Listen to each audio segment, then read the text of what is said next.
মালয়েশিয়ায় কলিং ভিসায় বাংলাদেশি কর্মী পাঠানোর জন্য ২৫টি রিক্রুটিং এজেন্সির অনুমোদিত তালিকা প্রকাশের দাবি সামাজিক মাধ্যমে ছড়ানো হলেও এটি সম্পূর্ণ গুজব। দেশটির মানব সম্পদ মন্ত্রণালয় জানিয়েছে, তারা এমন কোনো তালিকা বা নোটিশ প্রকাশ করেনি।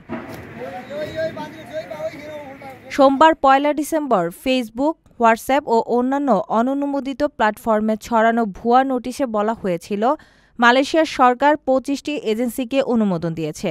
তবে সরকারি ওয়েবসাইট বা অফিসিয়াল ঘোষণায় এর কোনো অস্তিত্ব নেই। অতীতে ২৫ এজেন্সি নিয়ে আলোচনা থাকলেও সাম্প্রতিক নীতিমালায় স্পষ্ট করা হয়েছে, কোনো নির্দিষ্ট তালিকা, কোটা বা মনোনয়ন নেই। বর্তমানে মালয়েশিয়ার নতুন ই-ভিসা ও ডিজিটাল যাচাইকরণ পদ্ধতি চালু করেছে।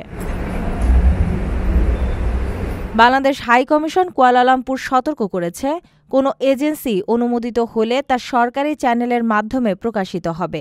গুজবের ভিত্তিতে চুক্তি করা, টাকা দেওয়া বা পাসপোর্ট জমা না দেওয়ার পরামর্শ দেওয়া হয়েছে। প্রবাসী ও বিশেষজ্ঞরা জানাচ্ছেন, ভুয়া তালিকা কর্মীদের অস্থির করে এবং দালাল চক্রের প্রতারণার সুযোগ বাড়ায়। আপনার স্বপ্নগুলো আকাশ ছুবে প্রবাসীর হেলিকপ্টারের মাধ্যমে। বিয়ে, জন্মদিন অথবা যে কোনো বিশেষ প্রয়োজনে হেলিকপ্টার ভাড়া করতে যোগাযোগ করুন স্ক্রিনে দেয়া নাম্বারে। প্রবাসীর হেলিকপ্টার, নিরাপদ ও সাশ্রয়ী বাহনের বিশ্বস্ত নাম।